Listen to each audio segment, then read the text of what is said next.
We all need a reason to wake up. For me, it just took 11,000 volts. I know you're too polite to ask, so I will tell you. One night, sophomore year of college, just back from Thanksgiving holiday, a few of my friends and I were horsing around. We decided to climb atop a parked commuter train. It's just sitting there with the wires that run overhead. Somehow that seemed like a great idea at the time. We'd certainly done stupider things.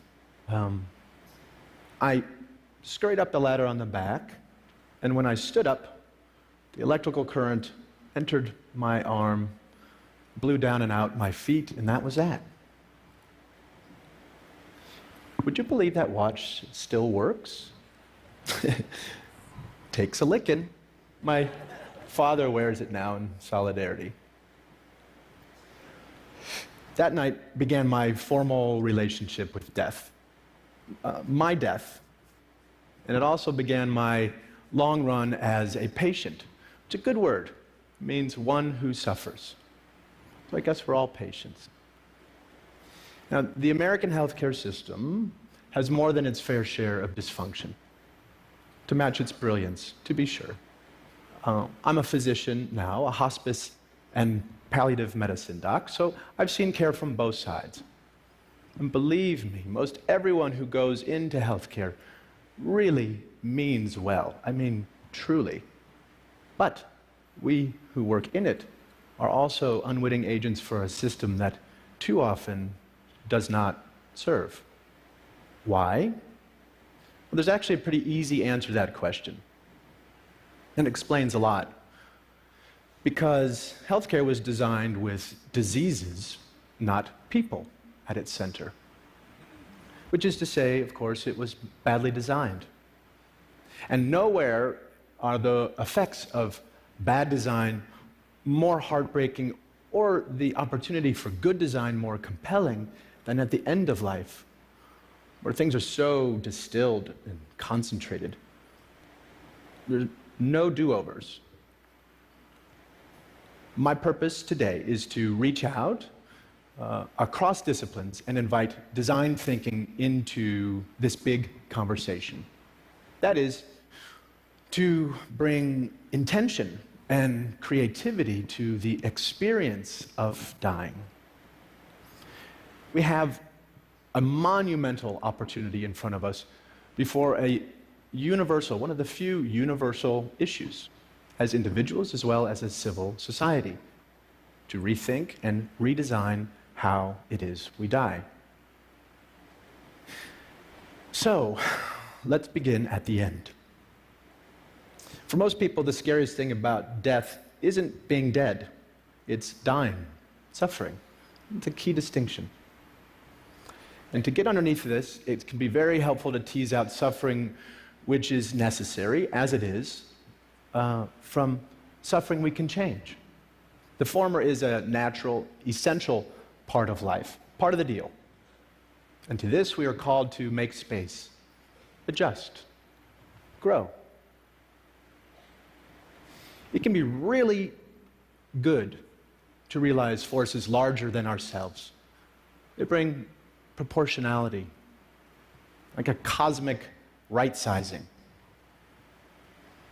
After my limbs were gone, that loss, for example, became fact, fixed, necessarily part of my life.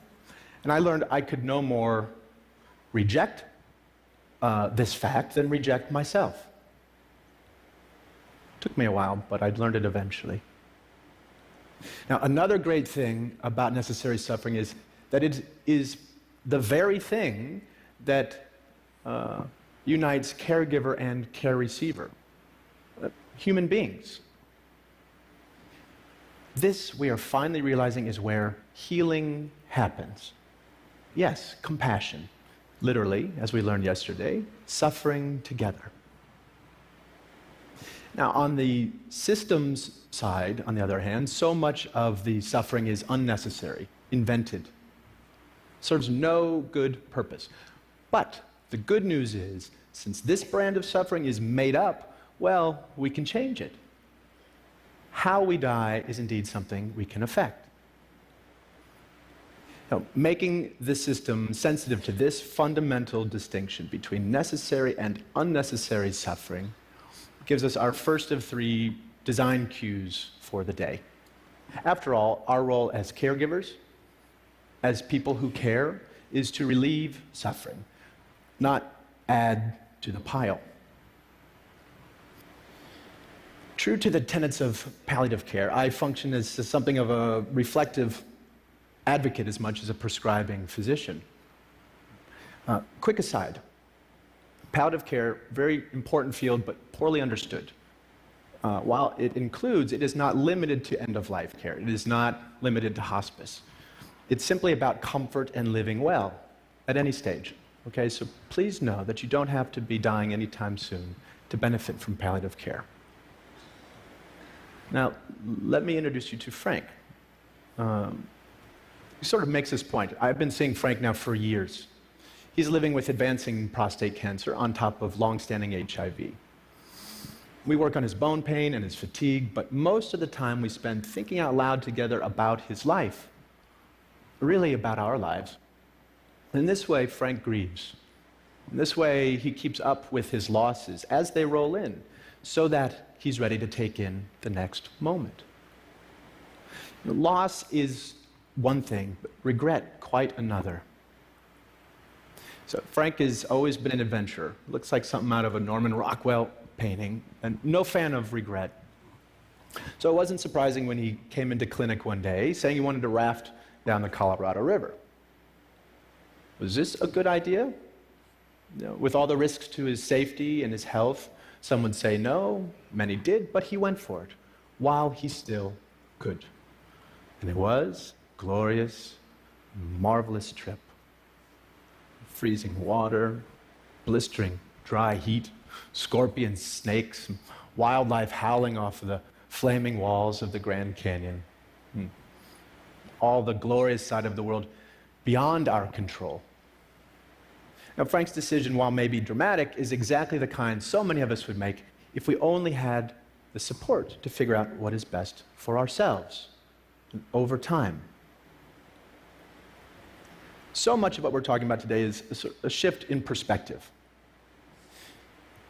After my accident, when I went back to college, I changed my major to art history. Studying visual art, I figured I'd learn something about how to see. A really potent lesson for a kid who couldn't change so much of what he was seeing. Perspective, that kind of alchemy we humans get to play with, turning anguish into a flower. Flash forward, now I work at an amazing place in San Francisco called the Zen Hospice Project, where we have a little ritual that helps with this shift in perspective. When one of our residents dies, the mortuary men come, and as we're wheeling the body out through the garden, heading for the gate, we pause. Anyone who wants.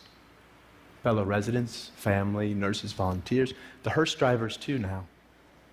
Share a story or a song or silence as we sprinkle the body with flower petals.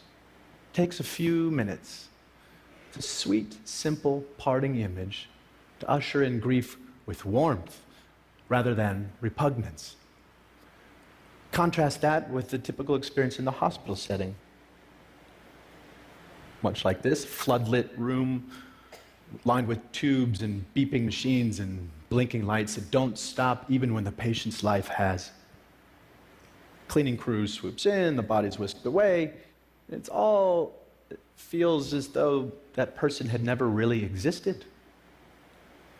Well-intended, of course, in the name of sterility, but hospitals tend to assault our senses.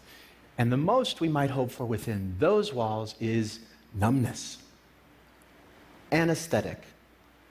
Literally the opposite of aesthetic. I revere hospitals for what they can do. I am alive because of them. But we ask too much of our hospitals. They are places for acute trauma and treatable illness. They're no place to live and die. That's not what they were designed for. Now, mind you, I'm not giving up on the notion that our institutions become more humane. Beauty can be found anywhere. I spent a few months in a burn unit at St. Barnabas Hospital in Livingston, New Jersey, where I got really great care at every turn, including good palliative care for my pain. And one night, it began to snow outside. I remember my nurses complaining about driving through it. And there was no window in my room, but it was great to just imagine it coming down all sticky. Next day, one of my nurses smuggled in a snowball for me. She brought it into the unit. I cannot tell you the rapture I felt holding that in my hand. And the coldness dripping onto my burning skin, the miracle of it all, the fascination as I watched it melt and turn into water. In that moment, just being any part of this planet in this universe mattered more to me than whether I lived or died. That little snowball packed all the inspiration I needed to both try to live and be okay if I did not. In a hospital, that's a stolen moment.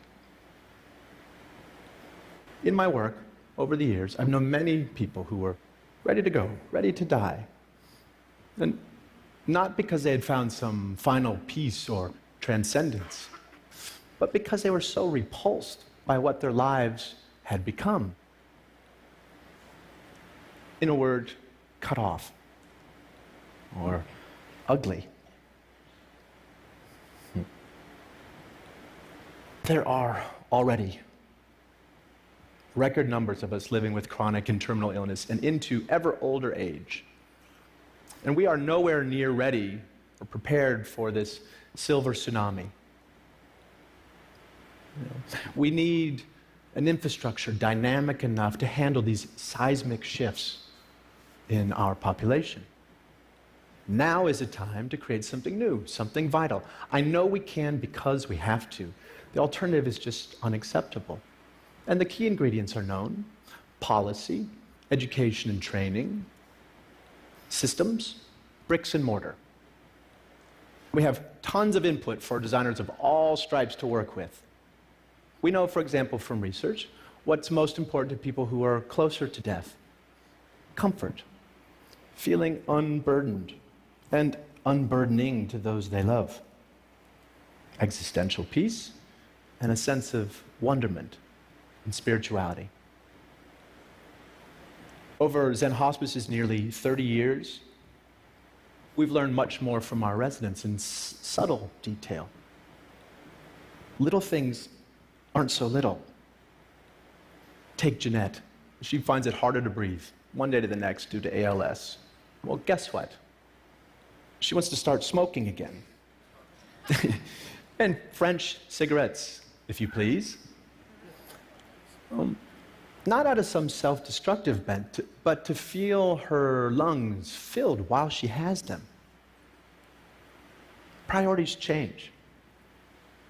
Or Kate. She just wants to know her dog Austin is lying at the foot of her bed, his cold muzzle against her dry skin. Instead of more chemotherapy coursing through her veins, she's done that. Sensuous aesthetic gratification, where in a moment, in an instant, we are rewarded for just being. So much of it comes down to loving our time by way of the senses, by way of the body, the very thing doing the living and the dying. Probably the most poignant room in a Zen Hospice guest house is our kitchen, which is a little strange when you realize that so many of our residents can eat very little, if anything at all, but we realize we are providing sustenance on several levels: smell, the symbolic plane. Seriously, with all the heavy-duty stuff happening under our roof, one of the most tried and true interventions we know of is to bake cookies.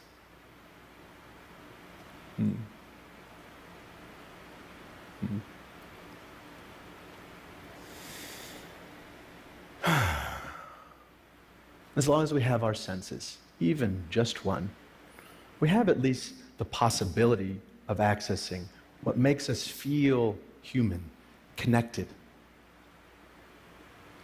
Imagine the ripples of this notion for the millions of people living and dying with dementia. Primal sensorial delights that say the things we don't have words for, impulses that make us stay present, no need for a past or a future.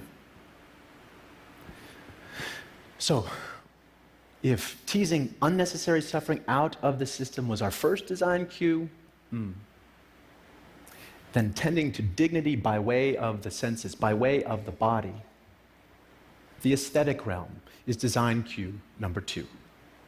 Now this gets us quickly to the third and final bit for today. Namely, we need to lift our sights, to set our sights on well-being, so that life can become, and health care can become about making life more wonderful rather than just less horrible. Beneficence. Here, this gets right at the distinction between a disease-centered and a patient or human-centered model of care. And here is where caring becomes a creative, generative, even playful act. Play may sound like a funny word here, but it's also one of our highest forms of adaptation. Consider every major compulsory effort it takes to be human. The need for food is birth cuisine. The need for shelter has given rise to architecture. The need for cover, fashion. And for being subjected to the clock, well, we invented music. So, since dying is a necessary part of life, what might we create with this fact? By play, I am in no way suggesting that we take a light approach to dying or that we mandate any particular way of dying. There are mountains of sorrow that cannot move, and one way or another, we will all kneel there. Rather, I am asking we make space, physical, psychic room, to allow life to play itself all the way out, so that rather than just getting out of the way, aging and dying can become a process of crescendo through to the end.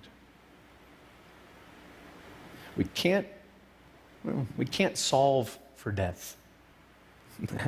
I know some of you are working on this. Meanwhile, we can design towards it. Now, parts of me died early on, and that's something we can all say one way or another. I got to redesign my life around this fact, and I tell you, it has been a liberation to realize you can always find a shock of beauty or meaning in what life you have left. Like that snowball, lasting for a perfect moment, all the while melting away. If we love such moments ferociously, then maybe we can learn to live well, not in spite of death, but because of it. Let death be what takes us, not lack of